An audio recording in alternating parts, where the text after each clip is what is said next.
Black users have some of the most innovative content and are creators on TikTok, but unfortunately, they're not always getting credit for their creativity. A recent study revealed that Black influencers make 35% less than their white counterparts.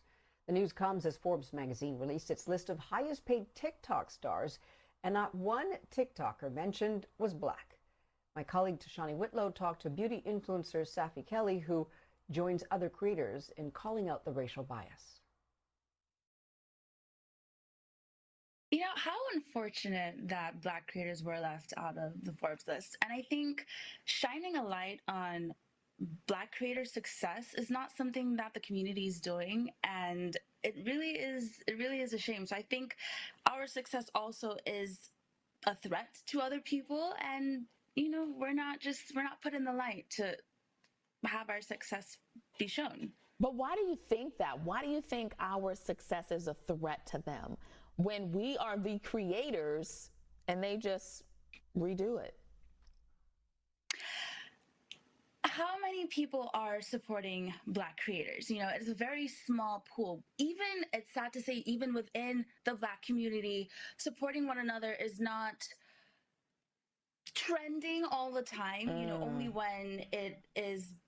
Only when something happens is when we start supporting each other. So I think it needs to start from within us first. We need to be a strong group together so that we are a seen force on the outside. Okay, I can dig that. So your fellow influencers, they get beauty campaigns. You also did as well. We're talking Ulta Juvia's Place, which I love. Record deals and also acting gigs. So I want to ask you this. Is it only marketable to act Black? In other words, cultural appropriation. You know what? I'm not sure if it's only marketable to act Black, because yes, I have received some campaigns, and then I also find that in some of these campaigns working with certain brands, sometimes it's almost like they want to whitewash the Black creators, don't wear the braids, or if you have dreads, is there another style we can use? So I don't think it's just marketable acting and being Black, because even Black creators, when we do get campaigns, if and when that happens, it's like we're going to be whitewashed a little bit. So I'm not sure that is it. Okay, so I want to ask you this, because when you think about the cornrows, right? Bo Derek wore the cornrows. It was very trendy. It was like, oh my goodness, Kim Kardashian, when she wore the cornrows, it was like, oh my God, she's starting a new trend. Look at her. But I've been wearing cornrows since I was a kid. I got cornrows under here. So, I mean, talk about that difference though. There is a difference. Have you experienced that?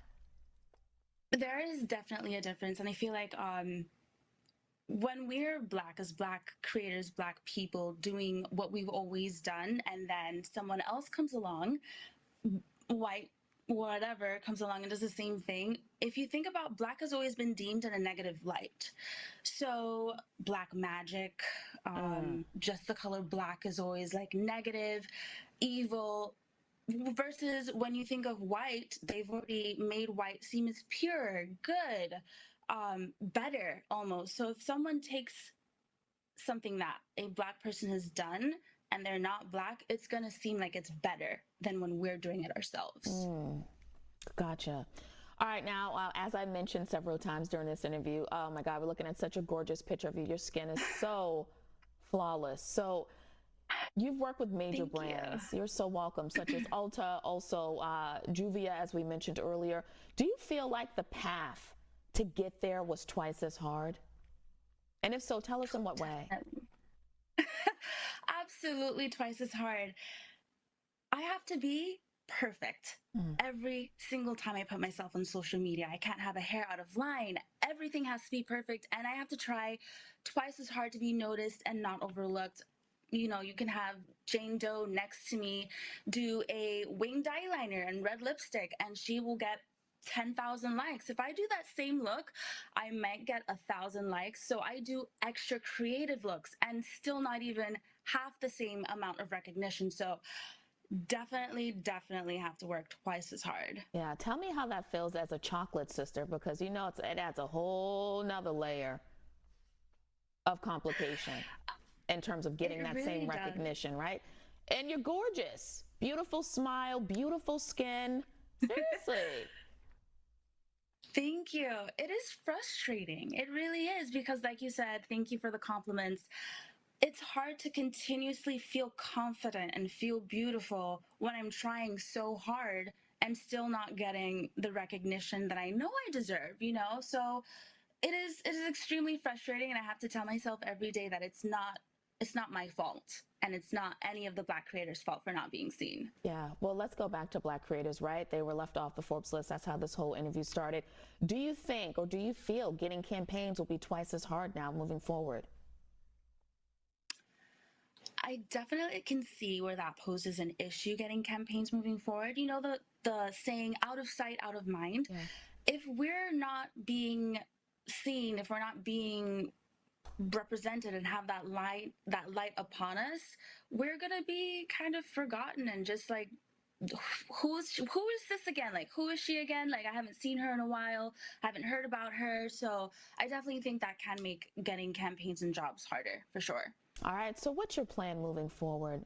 How will you, better yet, continue to express yourself, get your name out there, get those checks from those campaign ads, and just still continue to be fabulous? What's your game plan? My game plan is to never sell myself short and continue doing everything that I'm doing with the passion and not to forget what I'm doing. I'm not only creating a path for myself, but creating a path for other individuals who can see themselves represented in me. So that is exactly what I'm going to keep doing. Yes, Safai Kelly in the house, stopping by BNC Live, beauty influencer, talking about Forbes list. All right, yeah. So I want to get my followers up with you. Tell the folks your handle, excuse me, so we can follow each other, and then you can retweet me. Oh, definitely. Perfect. All right, so you guys, you can catch me on Instagram at Safai305, and I'm also on YouTube at Safai Kelly. Yes. All right, Safai Kelly, thank you so much. We really appreciate it this time. I had such a good time. It was like girl talk.